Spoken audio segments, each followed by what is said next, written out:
విధ్వంసకర పాలన చేస్తూ రాజ్యాంగ సంస్థల మీద దాడి చేస్తున్న జగన్మోహన్ రెడ్డి ప్రభుత్వానికి రాష్ట్రాన్ని పరిపాలించే అర్హత లేదని తెలుగుదేశం పార్టీ ఒంగోలు పార్లమెంట్ అధ్యక్షులు మాజీ జిల్లా పరిషత్ చైర్మన్ నోక్సాని బాలాజీ విమర్శించారు.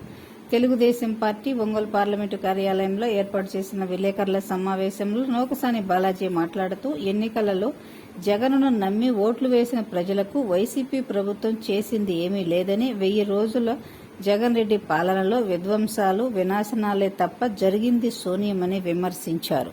ఈ సమావేశంలో తెలుగుదేశం పార్టీ ఒంగోలు పార్లమెంటు కార్యదర్శి కేసన శేషమ్మ, బీసీసీఎల్ అధ్యక్షులు నందికనుమ బ్రహ్మయ్య, మైనార్టీ సెల్ అధ్యక్షులు షేక్ రసూల్, టీఎన్ఎస్యు నాయకులు మొగల కాళేశాబేగు, జిల్లా ship society director Moraboina Gangaraju తదితరులు పాల్గొన్నారు. హలో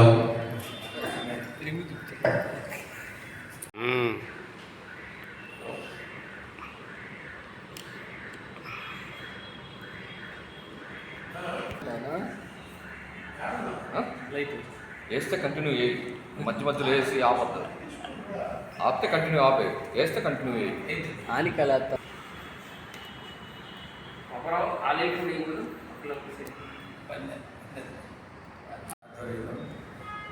నాతో పాటు పాల్గొన్నటువంటి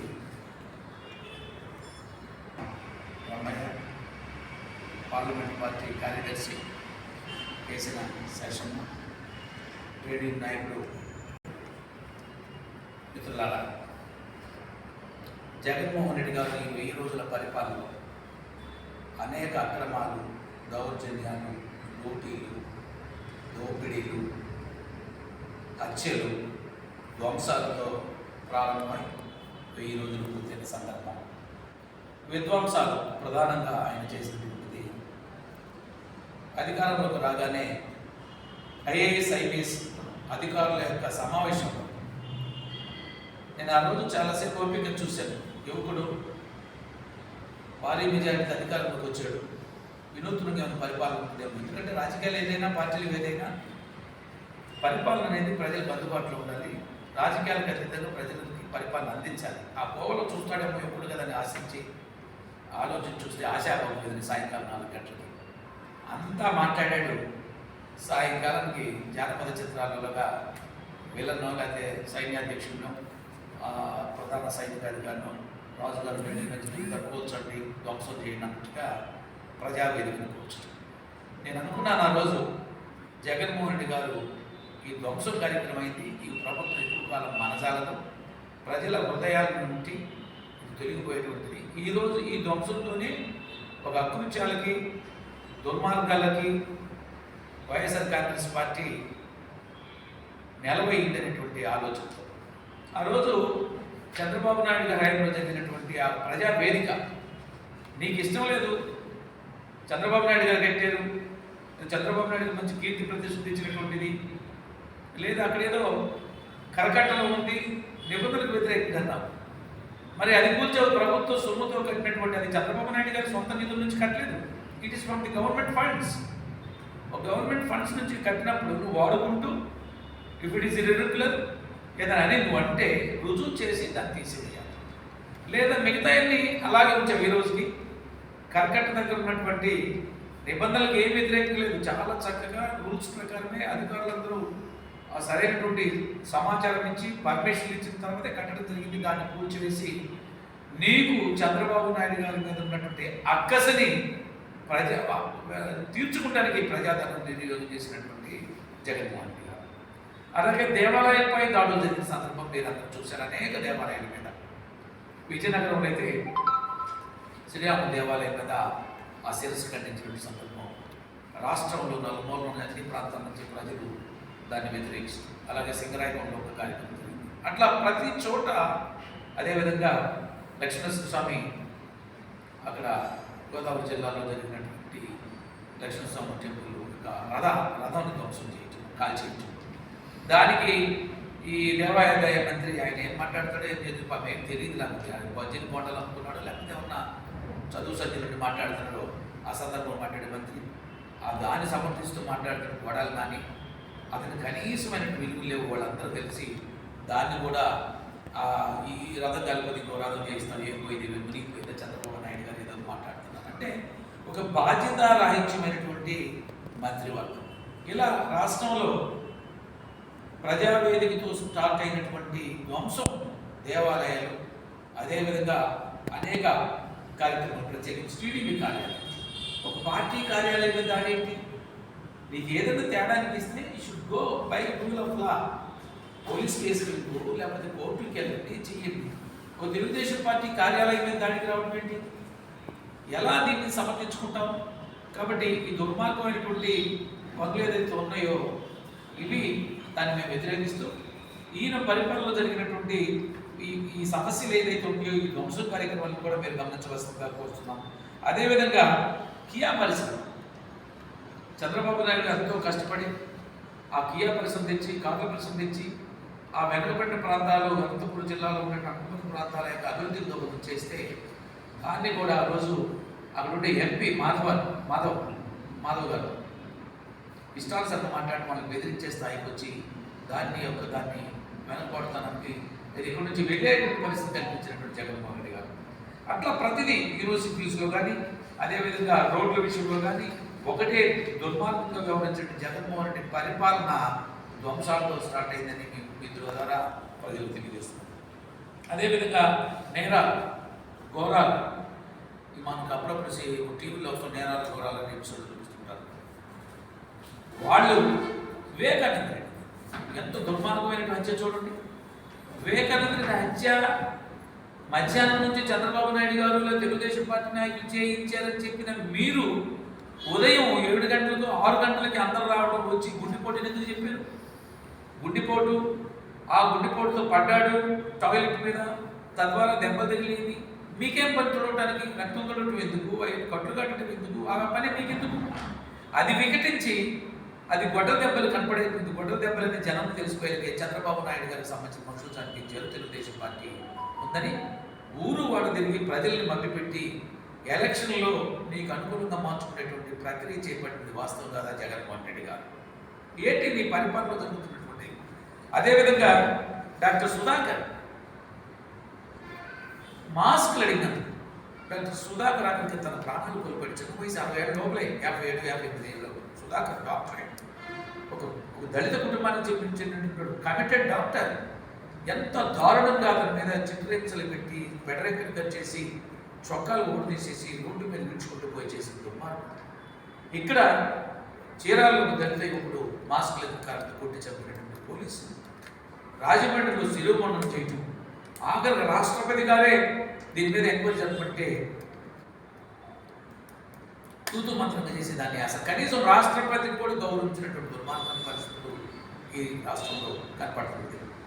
అదేవిధంగా పులివెందుల్లో ఒక నాగమ్మ అనేటువంటి మహిళపై అత్యాచారం. ఎక్కడ పట్టినా ఏ ప్రాంతంలో మహిళలకు భద్రత లేదు, పురుషులు అనేటువంటిది లేదు. పేద వర్గాలు, మహిళలు, లేదా బలహీన వర్గాలు, దళిత వర్గాల మీద దాడులు పరాకాష్ఠకు చేరినటువంటి పరిస్థితి జగన్మోహన్ రెడ్డి గారి 1000 రోజుల పరిపాలనలో మనం చూస్తున్న సందర్భం. అదేవిధంగా పంచాయతీలు, స్థానిక సంస్థల ఎన్నికల్లో కానీ ఒక పక్కన మేము పోటీ ఉపసంహరించుకున్నాము. ఈ దుర్మార్గ పరిపాలన అప్రజాస్వామికంగా ఎన్నికల ప్రకారం లేదు, నిబంధనలు వ్యతిరేకం లేదని ఎంపీటీ జడ్పీసీ వదిలేస్తే కూడా, లేకపోతే కడపలో జిల్లాలో జరిగినటువంటి బద్వేల్ బై ఎలక్షన్లో మేము పోటీ ఉపసంహరించుకుంటే చనిపోయారు కాబట్టి ఆనవాయితీ కంటే అక్కడ కూడా దుర్మార్గం వివరించే రీతి చేసుకోవాల్సిన అవసరం ఏంటి? మేము పోటీ లేకపోతే బీజేపీ పోటీ, మేము పోటీ లేనప్పుడు నీకు అసలు పోటీ ఏంటి అంటే నీ యొక్క వికృతమైనటువంటి మనస్తత్వం ఏదో, నీ యొక్క వికృతమైన చేష్టలు వేసిన కాంగ్రెస్ పార్టీ ఆ వికృత ప్రవర్తనని బయటపెట్టి నీ దుర్మార్గం బయటపెట్టావు తప్ప ఎక్కడ కూడా ప్రజాస్వామ్యంగా పోలేదు కూడా మేము దృష్టి తెలియజేస్తున్నాను. అదేవిధంగా రఘురామకృష్ణరాజు మీ ఎంపీ ఎక్కడో మీ సమస్య మీరు తప్పు చేస్తే దాన్ని ఎత్తి చూపితే పార్టీ భవిష్యత్ దృష్టి ఆయన మీ దృష్టికి తెస్తే ఆయన ఆఖరికి అరెస్ట్ చేయించి జ్యుడిషియల్ కస్టడీలో ఇష్టానుసారంగా కొట్టినటువంటి దుర్మార్గులు ఎంపీని. ఇక్కడ ఎంపీని కొట్టిన మీకు సామాన్య పౌరులు, దళితులు, పేద వర్గాలు, బలహీన వర్గాలు ఒక లెక్క అని కూడా మీ గురించి మాట్లాడుతున్నాం. 3rd డిగ్రీ ప్రయోగించడం ఏంటండి? జ్యుడిషియల్ కస్టడీకి ఇచ్చిన వ్యక్తి పైన దారుణంగా కొట్టడం, కాళ్ళన్నీ వాచిపోయినాయి. వాళ్ళని రక్తం గడ్డలు కట్టింది. ఆయన వైసీపీ కావచ్చు, ప్రజాస్వామ్యం. రేపు అధికారం మేమున్నా కూడా ఒక ప్రతిపక్షానికి సంబంధించిన వ్యక్తిని తీసుకొచ్చి అక్రమం కొడితే పోలీసు దాన్ని సహించం. We should fight against that. నేనైతే వ్యక్తిగతంగా కూడా ఇలాంటి దుర్మార్గ చర్యలను ప్రోత్సహించాం. ప్రజాస్వామ్యంలో ప్రతి వ్యక్తి ఇక్కడ రాజకీయాలకు అతీతంగా ఓటు ఉంటుందని వాళ్ళు స్వేచ్ఛగా బ్రతికేటువంటి పరిస్థితిని మనం కల్పించాలి. అది వైఎస్ఆర్ కాంగ్రెస్ పార్టీ పరిపాలనలో అలాంటి లేనటువంటి పరిస్థితి కూడా మనం చూస్తున్నామని కూడా మీ ద్వారా ప్రజలకు తెలియజేస్తున్నాను. వివేకానంద రెడ్డి హత్య చేసి ఆ తెలుగుదేశం పార్టీ మీద పంపుతారా? సిబిఐ ఎంక్వైరీ కావాలని ప్రతిపక్ష నాయకుడిగా ఉండి మరలా గవర్నమెంట్ వచ్చిన సిబిఐ ఎంక్వైరీ నాకేస్తావా? సునీత గారు, ఆయన కూతురు సునీత, డాక్టర్ సునీత గారు వచ్చి మా నాన్నది హత్య, చంపిన వాళ్ళు యూనిట్ అనుమానం ఉందని వ్యక్తం చేస్తే కూడా ఆమె జగన్మోహన్ రెడ్డి గారు ఏమ్మా నీ భర్తే చనిపోవచ్చు కదని మాట్లాడతారా? ఇవాళ సిబిఐ ఎంక్వైరీ చేస్తుంటే సిబిఐ ఆఫీసర్ రామ్ సింగ్ గారి కేసీ నమోదు చేస్తారు. ఈ పోలీసులు ఉపయోగించుకోండి అంటే ఎటుపోతున్నామా? ఒక పోలీస్ అధికారి, సిబిఐ అధికారి వచ్చి ఇన్వెస్టిగేట్ చేస్తుంటే ఆ సిబిఐ అధికారి మీద కేసు పెట్టినటువంటి దాఖలాలు మొట్టమొదటిగా ఇన్నేళ్ల ఆంధ్రప్రదేశ్ రాజకీయ చరిత్రలో మొట్టమొదటి ఇష్యూ అని కూడా నేను దృష్టికి తీసుకొస్తుంది. ఇలా అవినీతి, ఇసుక mafia, mine mafia, wine mafia, ఆఖరికి మద్యపాన నిషేధం చేస్తారని చెప్పి కరోనాలు అల్లాడుతుంటే ప్రజలు చచ్చిపోతుంటే పెట్రోల్ దాని గురించి పట్టించుకోకుండా ఆ కరోనా సమయంలో ఉపాధ్యాయులను డ్యూటీ ఘన చరిత్ర వైఎస్ఆర్ కాంగ్రెస్ పార్టీది. వాలంటీర్స్గా అంటే సక్రంగా మందు అందించండి, అమ్మించండి, మీరు బాగా విద్యార్థులకు పాఠాలు చెప్పాల్సినటువంటి వాళ్ళు మద్యం మంచిది కాదు, బానిసలు కాకండి, ఆరోగ్యం చెడగొడుతుందని చెప్పాల్సిన ఉపాధ్యాయులు మద్యం షాపుల దగ్గర ఉండి ఆ మద్యం షాపుల దగ్గర వాలంటీర్ డ్యూటీ చేయటం. ఇది స్వతంత్రం వచ్చిన తర్వాత ఏ ప్రభుత్వం అయినా ఇప్పుడు చేసిందా? ఆఖరికి మీ నాన్న రాజశేఖర రెడ్డి గారు కూడా చేయలేదే. మరి ఎక్కడి నుంచి మీరు ఇలాంటి కొత్త కొత్త విషయాలు తీసుకొచ్చారు? విద్యుత్ ఛార్జీలు మేము పెంచమన్నారు. చంద్రబాబు నాయుడు గారి పరిపాలన 5 సంవత్సరాల్లో ఒక్క నయా పైసా విద్యుత్ ఛార్జీ పెంచిన దాఖలాలు ఉందా? లేకపోతే ఒక్క రోజున ఒక్క సెకండ్ అయిన కరెంటు పవర్ కట్ ఉందా? రైతులకి పవర్ కట్ ఉందా? డొమెస్టిక్ పవర్ కట్ ఉందా? ఈరోజు ఎప్పుడు చూసిన పవర్ కట్ ఉంది. విద్యుత్ ఛార్జీలు ఎప్పుడు పెంచాము, ట్రూ ఆఫ్ ఛార్జెస్ అని విపరీతంగా పెంచాం. ఇట్లా విద్యుత్ శక్తి వినియోగదారుల మీద శటకోపం పెట్టి వాళ్ళు కూడా అంధకారం పెట్టేసినటువంటి పరిస్థితి కూడా ఉంది. అదేవిధంగా మీరన్నారు అదేదో ఎయిర్పోర్ట్లో వాడు ఎవడో పొడిచాడు, అది కోడికత్తి అని మా వాళ్ళు అంటున్నారు. అది నీ ప్రమేయం లేకుండా, చంద్రబాబు నాయుడు గారి ప్రమేయం లేకుండా వచ్చారంటారు. ఓకే, ఇవాళ మీరు అధికారంలోకి వచ్చిన తర్వాత అది ఎందుకు ఇన్వెస్టిగేట్ చేసి వాస్తవాలను పైకి తీసుకురాలేకపోతున్నాం? చంద్రబాబు నాయుడు గారు తెలియచారా? వాస్తవం రుజువు చేయొచ్చు. వివేకానంద రెడ్డి గారు హత్య ఎవరో రుజువు చేయొచ్చు. Go for the CBI, you cooperate with the CBI.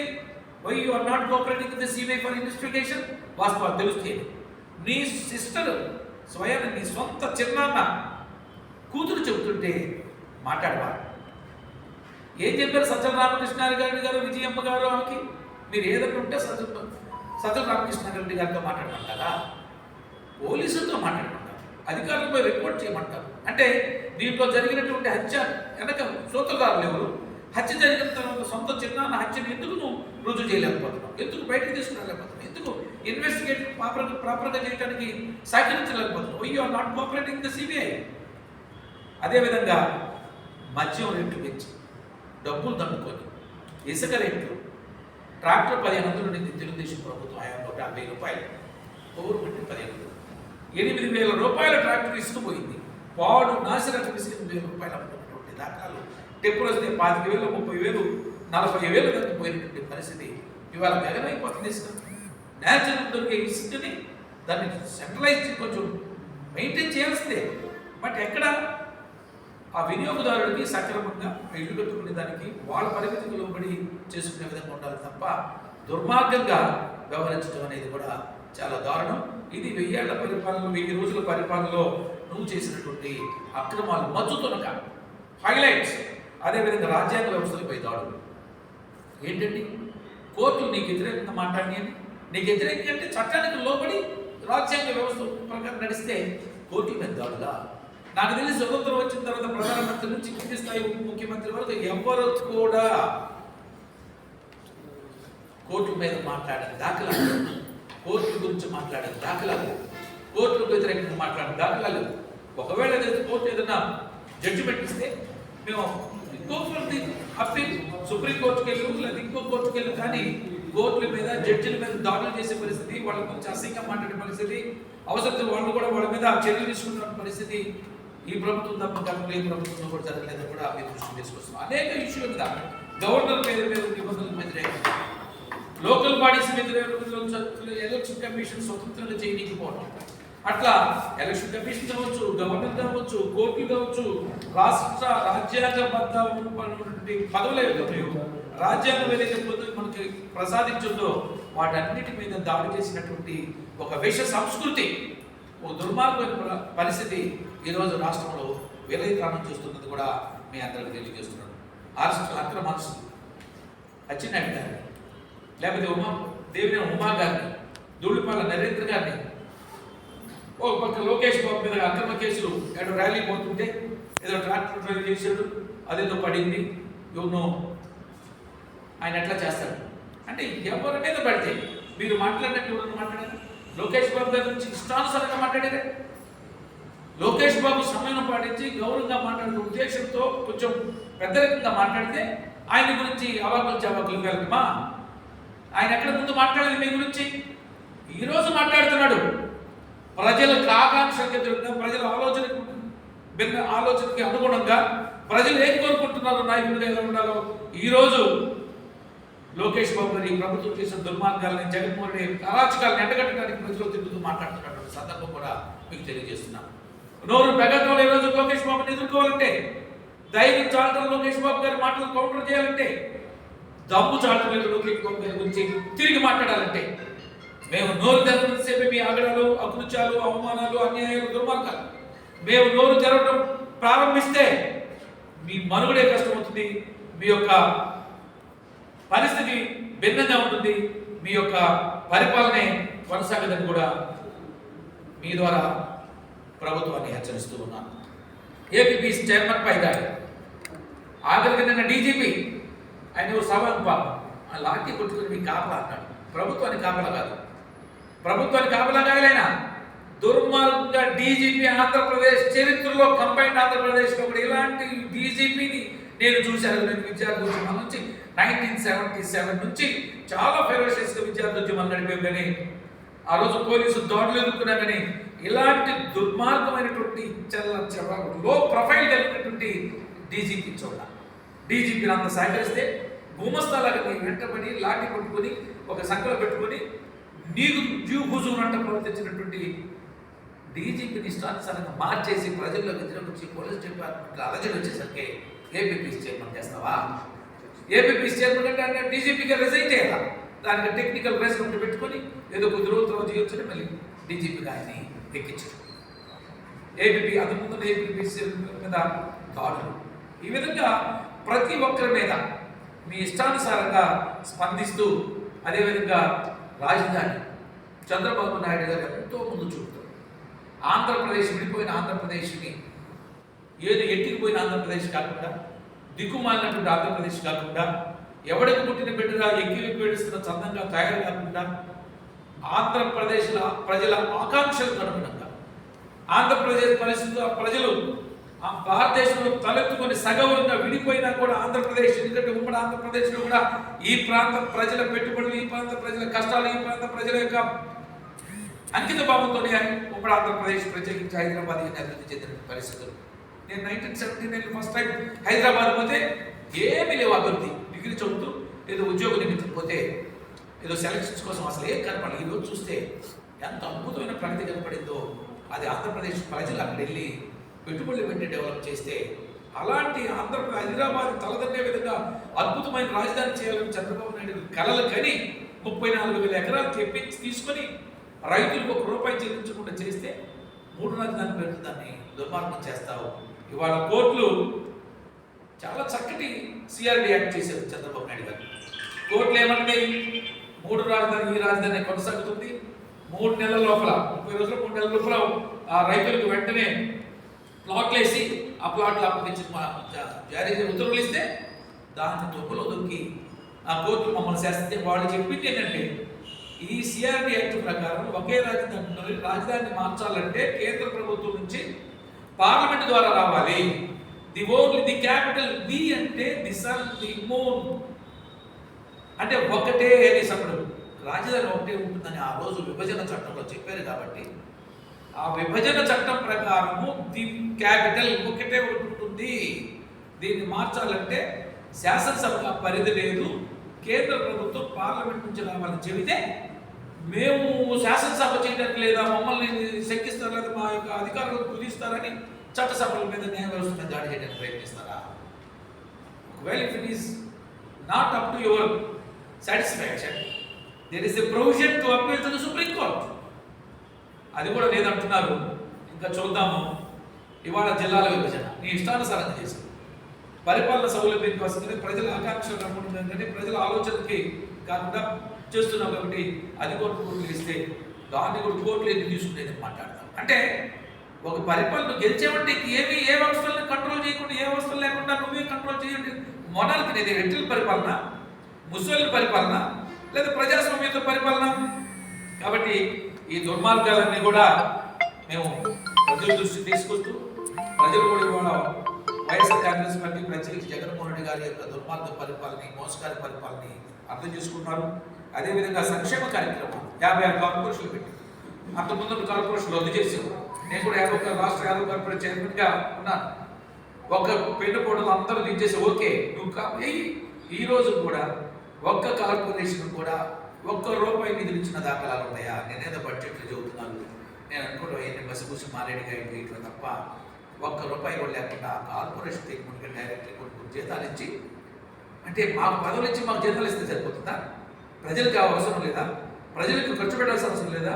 ఈ 56 కార్పొరేషన్లో ₹56 ఇచ్చి జనానికి సహాయం చేసిన దాఖలాలు ఉన్నాయని కూడా ఇలా వైఎస్ఆర్ కాంగ్రెస్ పార్టీని జగన్మోహన్ రెడ్డి గారిని ప్రశ్నిస్తున్న సందర్భంలో అదేవిధంగా ఎస్సీ ఎస్టీ సబ్ ప్లాన్ అవన్నీ కూడా నీ ఇష్టానుసారంగా మార్చేసినటువంటి పరిస్థితులు. డ్వాక్రా మహిళలకు ఇచ్చేటువంటి అభయస్థం నిధులు కానీ లక్షలాది మంది మత్స్యకారుల యొక్క జీవన విధానంపై ఏదైతే వాళ్ళు